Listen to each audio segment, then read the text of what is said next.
Welcome to the EDUCAUSE Rising Voices podcast, where we amplify the voices of young professionals in higher education. I'm Sarah Buszka, your co-host, and I would be joined by Wes Johnson, our other co-host, but he's unfortunately out today, and he's let us carry on in his stead. So I'm going to do my best to host this solo today. We are friends and members of the Young Professionals Advisory Committee, or YPAC. So today is an episode I am just elated and ecstatic and excited to have, because this is the first time ever in this podcast that we are having a second part of a show, because the first part was so dang good. And the guests that were joining us again for the second time are David Seidl and Emily Perry to have a second follow-up conversation on the topic of mentoring. Since mentoring is so important, and we know that January was National Mentoring Month, we actually got a lot of feedback and kind of outpouring of folks saying, hey, this was so good. How do we do this? What does this look like next? How does mentoring actually work in practice instead of in theory? And if you folks haven't listened to our first episode, I highly encourage you to go back and listen to it. We did a great job of kind of setting the foundation, laying that table, and giving you some really great basics to kind of kick off a mentoring conversation and what that relationship looks like. And so for today's episode, we have a really special treat, because another amazing thing that happened on this show, and what the EDUCAUSE Young Professionals Advisory Committee is all about, is amplifying voices of young professionals in higher education. And we can say that we finally did that with this episode with tangible evidence, because David and Emily met each other for the first time on our first episode. And then after, established their own mentoring relationship just from having met each other on this show. And I can't think of a better, more incredible way to kind of honor what we're doing and to really show that we're walking our talk than about hearing this experience. And ironically, I've also been mentoring with David since we last spoke for a handful of things that we will dive into in this show. So for today, we thought it might be really interesting to kind of show you folks, our listeners, what a mentoring conversation actually looks like and feels like by modeling it for you here. We are going to invite you into a real live mentoring session. This is not scripted. We have no idea where we're going to go. We actually have joked that we're going to go off the rails. So folks, strap in. We're going to be going off the rails in the best way possible, though. So with that, David and Emily, thank you so much for being here, and welcome back. Thank you, Sarah. Thanks for having me. I'm going to sneak in right away and say something, because I want to recognize Emily for doing two really important things. So you said that we established that relationship. She immediately reached out, and that connection, right? Self-empowering, presuming there's probably space for you to empower, is a really good thing to do. The work that you do is going to get you there. And she followed up again, and we had a really, really good conversation there as well.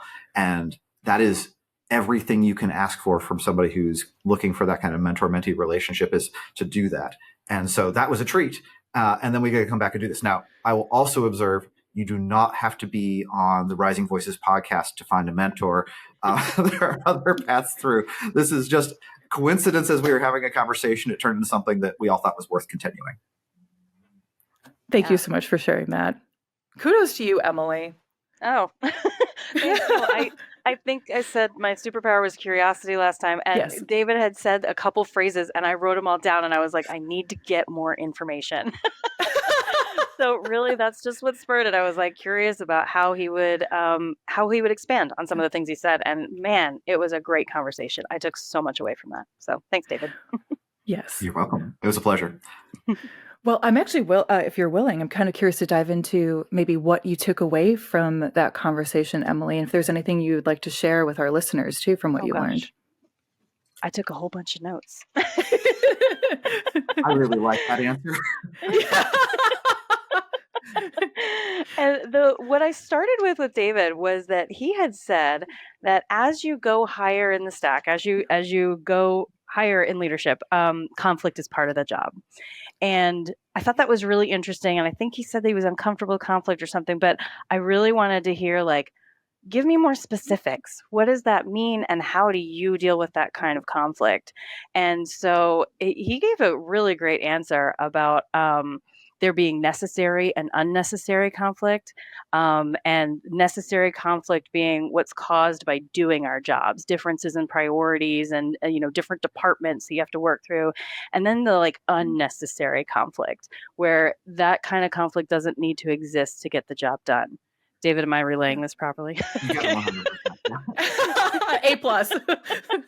And so that to me was a big revelation of like, okay, so if you can separate those and figure out which is the necessary conflict and which is the not, you can work through that.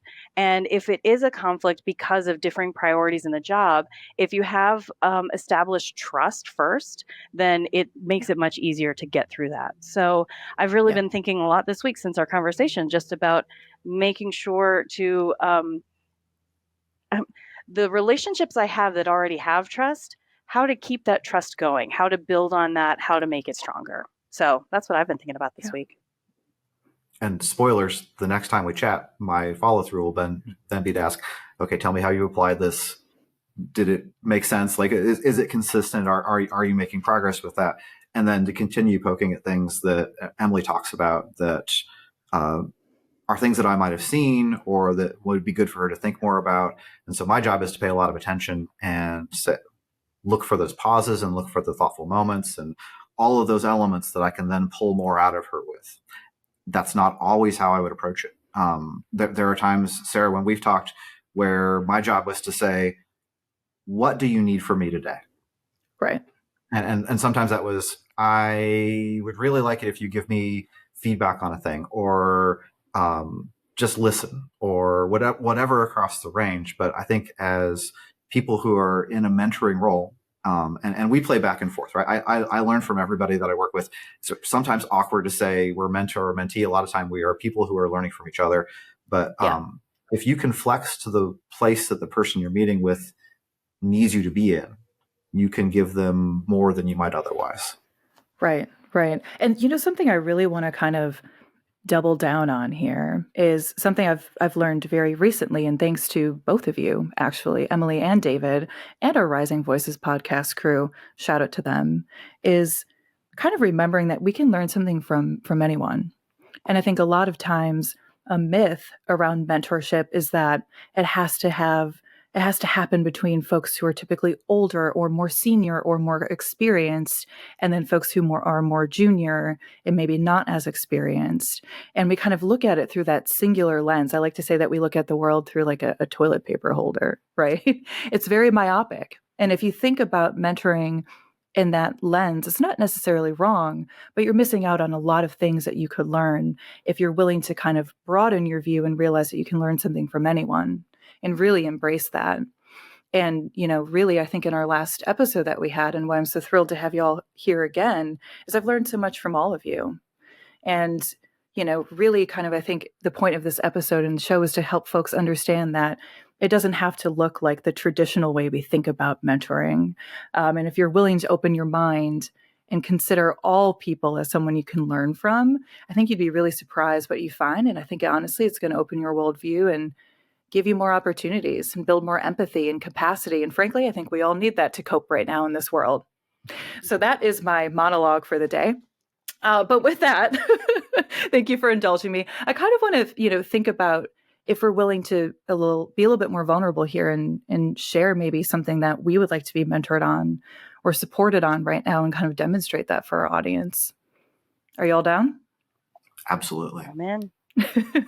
So if y'all may, I'm going to kick things off and share something because I really do want to talk about something that I feel like we don't talk about very much. And it's the topic of layoffs. We work in higher education. We have a new federal administration. We have a lot of changes going on in the world and, of course, here in the United States of America. And something that I've experienced very recently and personally is I was recently laid off from my job. So was my entire team, and my department was dissolved and does not exist anymore. It's been tough. It's been sad. It's been hard. And, I feel like it's something we don't really talk about in this society. There's a lot of shame around it. And I don't feel ashamed. I wasn't laid off for a performance issue. I was laid off for budget cuts, and so was my entire team. And it happens. It's happening all the time. And honestly, it's going to happen a lot more this year. And that's the reality. And it's tough. But why I want to bring it up is because I, along with many others, are going to be experiencing this right now. And it's really tough to go through. There's a lot of emotions. It's a roller coaster. I oscillate between being well and unwell, sometimes on an hourly basis. But I really want to thank David here and you, Emily, too, because for our listeners, David and Emily have really been supporting me a lot through this transition. This has happened in just the past 2 weeks. And I sent David a message the day after it happened, and I was in a really low spot. And it was tough for me to write this message to him, but he replied and was there for me right away. And since then, he's helped me edit my resume. I've completely blew up my old one and have a new one, and I love it now. He's helped me with interview questions and thinking through how to kind of prepare myself through this process. And Emily kindly reached out to me to support me as well. And here we are. So I'm wondering if you folks would be willing to even kind of peer and mentor me right now on the show with how to keep moving forward.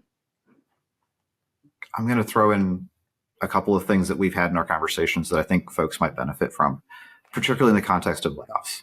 And so one of the first things that we talked about was it is easy to feel like it is somehow your fault or you are to blame. Like you're in a low spot already, right? Life has changed, and layoffs at that scale are not a personal thing.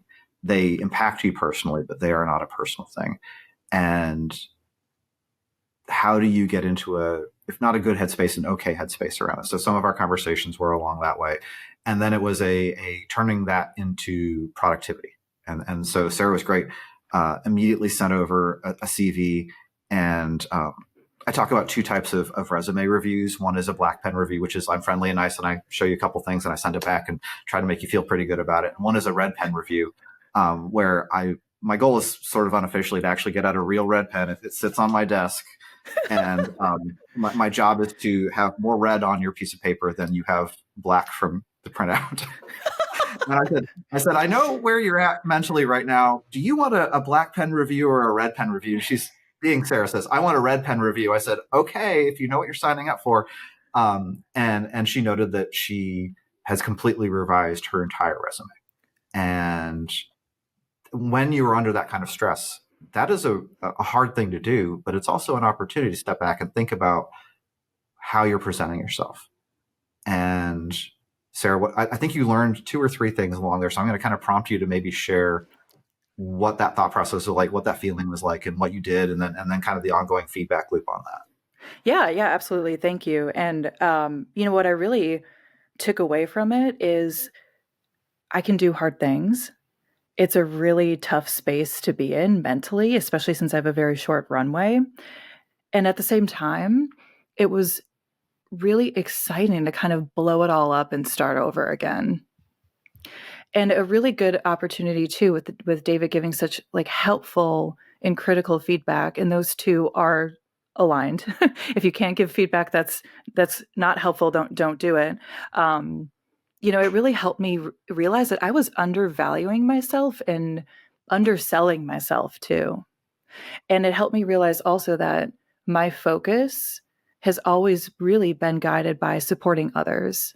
I mean, that's what I've been doing with this show. That's what I did with my role chairing the Young Professionals Advisory Committee. That's what I've done my entire career and my entire life, is pouring into others, supporting others, and seeing them succeed, because it makes me feel like I'm succeeding. It's somewhat selfish, but seeing other people win makes me feel like I'm winning. But I realized I should be pouring more into myself, and I deserve to be doing that. And having David look at my resume and kind of say like, damn, you've got some great stuff on here. And to have someone like David say that to me, I was like, oh, maybe I do. And then that kind of changed this thinking in my mind of like, oh, what else am I minimizing? Or not really giving myself the credit and the credence for, and it gave me a lot of confidence. I already had a job interview after being laid off in less than 2 weeks.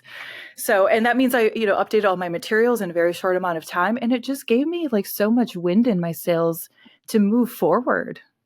and to be excited about my next chapter, even though it's scary as hell and terrifying. I mean, that doesn't mean that stopped. Most days I feel terrified and excited. But I think what it really helped me realize is, the way you communicate and share who you are on a piece of paper matters, as we all know, but there's a way to do that and give yourself credit and not let yourself feel too guilty about it. And that's what I'm still working on, is not feeling too guilty about it. But as we talked in our last episode, it's like that Midwestern modest affliction that both David and I share, at least, that we constantly battle. But, he's really helped me kind of realize that, okay, this is not the time to be modest. This is the time to own my truth and to celebrate it, and to find folks who will help me celebrate it too. Wow. You guys are so cool. Can I just... Well, thank you. You guys are. I have to say, Sarah, I think that was super brave, first of all, for you to be to give your documents to David and say, do the red pen review. And Yeah. David, I think that's amazing that you said, do you want a red pen or do you want a black pen? Like, wow, that's awesome. Yeah, and it was really helpful. I just think that's amazing. And David's right. Like, speak your truth. And I think that's such great advice. Yeah. He told me, I want you to own it. Like, in my resume, and for folks listening, I encourage you to look at your materials, your resume right now, update it if you haven't. That's another thing I learned, have it updated. He encouraged me to really own my things, because a lot of times I said, oh, I served or I helped. And he was like, well, didn't you just do this? And I was like, well, yeah, I did it, but I helped with all these things. He's like, Sarah, you did that. Like, you led this entire thing. He's like, you're the reason why this exists. And he's like, I've seen it. I know that was you. I want you to own it. And so I'm saying this to our audience too. And like, I want you to own it. And I'm saying it to you too as well. It's like, I want you to own it, because I think it's easy for us to give that advice out, but sometimes it's hard for us to take. And so, for all of us here who are going through whatever, own it, own your truth, embrace it. Try not to feel as guilty about it. I know it's hard, but we can do hard things. Well, and Sarah, the thing that cracks me up is as we're doing this, Sarah says, can I see your CV? And I said, absolutely. It's going to be a little out of date. I don't need a new job right now. And I sent it over and she's looking at it. She's like, oh, cool. And I said, the thing I don't like about it is it's a little cluttered. Like, it could be prettier. And so as she's writing her own resume to get a job while she needs one, she's like, well, maybe I could get this back to you and it could be cleaner. I could do some editing on yours. I'm like, you don't need to do that right now. But she's so deeply built with that kind of service-oriented approach. She's trying to help me while we're focused on this moment where she really needs to take care of herself. And I was like, okay, so cool. It's okay in this moment in time for you to center yourself, right? So instinctively as leaders, we would like, if our team is laid off, to make sure that all of our team members get jobs. That is really good. That is absolutely an instinct that a servant leader should have. Also, you have a need to have a job. And it would be okay, and is okay, to use your network and the people that you know and to lean into that. That's really okay. And then as you're doing that, you can also boost them. But it is such a reminder of understanding who we are and where our instinctive behaviors may not serve us well, especially in a stressful time like this. As we were talking and joking about being Midwesterners, and there's this whole set of things that we joke about in that context.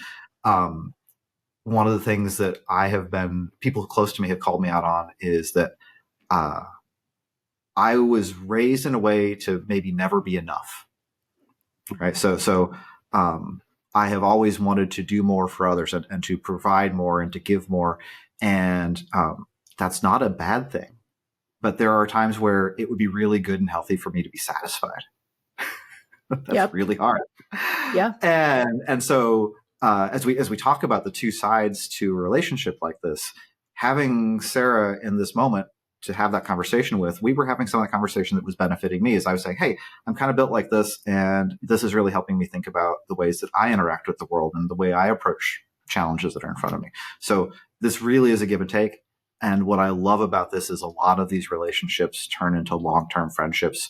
And there's that moment where you're like, okay, yeah, we've been doing some formal mentoring, and now we're buds. Sarah and I think we skipped that phase. And we did. Yeah, our friend circles are almost the same on the Venn diagram. Here we go. And it's just been lovely having such a good friend, and also somebody who I learn from on a consistent basis. Oh, thank you. I just love y'all. I just want to give everybody a hug. I think that's what's really cool about mentorship, though, is that it is reciprocal. And some people think that mentorship is one way, right? Like somebody older and wiser tells you the things you need to know. And I just don't think that's true. As you can see right here, you guys have a very reciprocal mentorship relationship. And I think that's something that if you're looking for a mentor, that's something you should look for, because the people who are willing to help you, it should enable you to want to help them as well. And if you can't, it might not be as satisfying as you'd hoped. Exactly. Totally agree. And I will contend, older just means we typically know, hopefully, that we know less. I was very humbled by that when I finished grad school. I'm like, wow, I know a lot more about this thing. There's this huge domain that I'm aware of that I now know how little I know about. That I now know how little I know about it still. Which is what I was loving in my conversation with Emily, because she's in a space that I don't spend a lot of time in. And so as we were talking about kind of procurement related things, my side of it is, contracts come past me and I click yes. I'm understating it. But Emily's like, wait, let me help you with that. Let me say, yeah. And so as we were talking about kind of the things that she's tackling professionally and career wise, I was learning things that are going to be useful with my own procurement folks, with my IT acquisitions folks, in my own role, because I'm sitting there taking my mental notes of, okay, that's a useful thing. I should pay attention, because if she's saying that, that means it's going to be writ large for a bunch of other people too. And so that was really, every time you talk to somebody, you should be getting something out of that and thinking about it and getting smarter because of it. Totally. I reserve the right to get smarter. Oh my gosh, I love that. I can't take credit for that.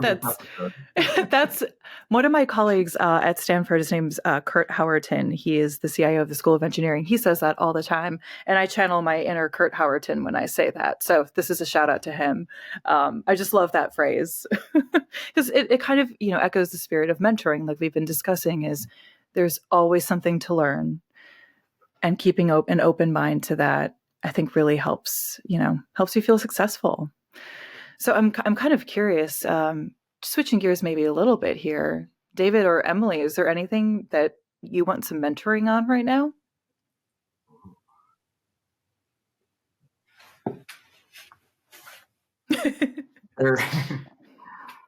There's so many things in motion right now.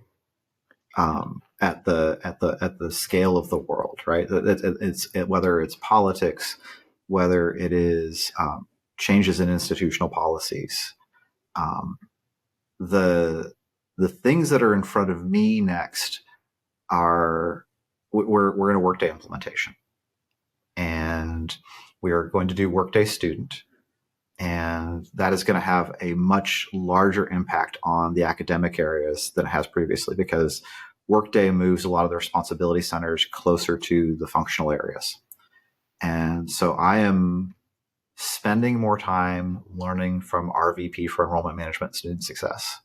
And so kind of seeking out that knowledge and expertise in a way that I would have valued before, but was not as necessary in my day-to-day life before. And so that's a place that I'm looking right now. That's not this episode easily solved thing, but that is where my head is right now. Is like we have a multi-million-dollar thing that I have to get right, and I'm invested in it, and also I have less control over things that people think is an IT project than they normally would, because it is so closely tied to the functionals. Right. That's just a small thing on your plate. And Sarah, that's kind of your thing, right? Go build some bridges between silos and do that kind of thing. So we're going to be talking. I just need to figure out what my questions are. Well, maybe let me ask you this. Like, what do you feel like from your lens right now, from what you know, might be your biggest potential blind spot? Ooh. Yeah, seeing your blind spots. That's a hard one because the mirror, like you almost need somebody outside to say, here's the thing you're not so good at. Right. But you have a good intuition. You have a feeling of where they might be, at least, in the cardinal direction.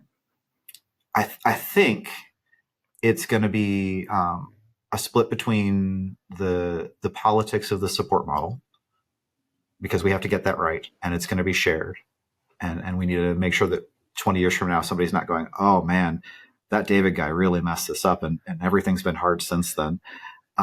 So that's a thing that we're paying attention to make sure we all learn how to work together and govern well together. There will be things that we miss. The academy is complex. There are, colleges and deans and department chairs and all of those things. And I have a lot of faculty friends, but I don't necessarily have as close to the ground of a view in individual departments as I would like. And so I think my blind spots are going to be where a bunch of the administrative folks will just walk up to me and talk to me.